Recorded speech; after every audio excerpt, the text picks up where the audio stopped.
তাআলা ও তার রাসূলের বিরুদ্ধে যুদ্ধ করে এবং আল্লাহর জমিনে বিপর্যয় সৃষ্টির অপচেষ্টা করে, তাদের জন্য নির্দিষ্ট শাস্তি হচ্ছে এই যে তাদের হত্যা করা হবে কিংবা তাদের শূলবিদ্ধ করা হবে, অথবা বিপরীত দিক থেকে তাদের হাত পা কেটে ফেলা হবে কিংবা দেশ থেকে তাদের নির্বাসিত করা হবে।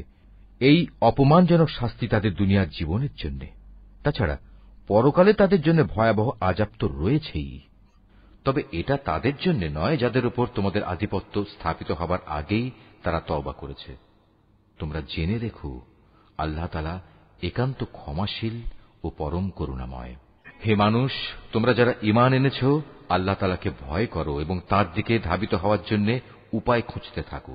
তার বিশেষ একটা উপায় হচ্ছে তোমরা আল্লাহর পথে জিহাদ করো। সম্ভবত তোমরা সফলকাম হতে পারবে। আর যারা ঈমান আনতে অস্বীকার করেছে, কিয়ামতের দিন পৃথিবীর সমুদয় ধন দৌলতও যদি তাদের করায়ত্ত থাকে, তার সাথে আরও যদি সমপরিমাণ সম্পদ তাদের কাছে থাকে, এ সম্পদ মুক্তিপণ হিসেবে দিয়েও যদি সে কিয়ামতের দিন জাহান্নামের আযাব থেকে মুক্তি পেতে চায়, তাও সম্ভব হবে না। তার কাছ থেকে এর কিছুই সেদিন গ্রহণ করা হবে না। তাদের জন্য সেদিন কঠোর আযাব নির্ধারিত থাকবে। তারা সেদিন দোজখের আযাব থেকে বেরিয়ে আসতে চাইবে, কিন্তু কোনো অবস্থায় তারা সেখান থেকে বেরিয়ে আসতে পারবে না। তাদের জন্য স্থায়ী আযাব নির্দিষ্ট হয়ে আছে। পুরুষ ও নারী এদের যে কেউই চুরি করবে, তাদের হাত দুটো কেটে ফেলো। এটা তাদের কর্মফল এবং আল্লাহর পক্ষ থেকে নির্ধারিত দণ্ড। আল্লাহ তাআলা মহা শক্তিশালী ও প্রবল প্রজ্ঞাময়। হ্যাঁ, যে ব্যক্তি এ জঘন্য জুলুম করার পর আল্লাহ তাআলার কাছে তওবা করবে এবং নিজের সংশোধন করে নেবে, অবশ্যই আল্লাহ তাআলা তার তওবা কবুল করবেন। আল্লাহ তাআলা নিঃসন্দেহে বড় ক্ষমাশীল ও দয়াময়।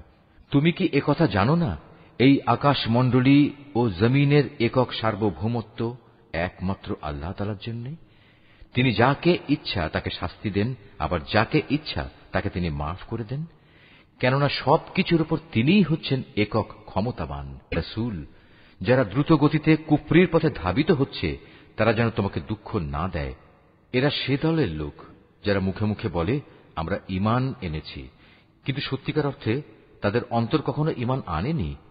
আর তাদের ব্যাপারও নয় যারা ইহুদি, তারা মিথ্যা কথা শোনার জন্য সদা কান খাড়া করে রাখে, এবং তাদের বন্ধু সম্প্রদায়ের যেসব লোক কখনো তোমার কাছে আসেনি, এরা সেই অপর সম্প্রদায়টির জন্যই নিজেদের কান খাড়া করে রাখে। আল্লাহর কিতাবের কথাগুলো আপন জায়গায় বিন্যস্ত থাকার পরেও এরা তা বিকৃত করে বেড়ায়, এবং অন্যদের কাছে এরা বলে, হ্যাঁ, যদি এ ধরনের কোনো বিধান তোমাদের দেওয়া হয় তাহলে তোমরা তা গ্রহণ করো, আর সে ধরনের কিছু না দেয়া হলে তোমরা তা থেকে সতর্ক থেকো।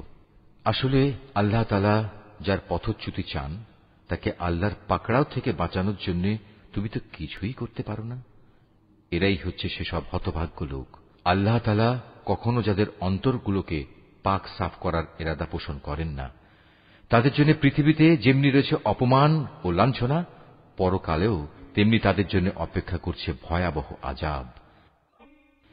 ইহুদিদের চরিত্র হচ্ছে, এরা যেমন মিথ্যা কথা শুনতে অভ্যস্ত, তেমনি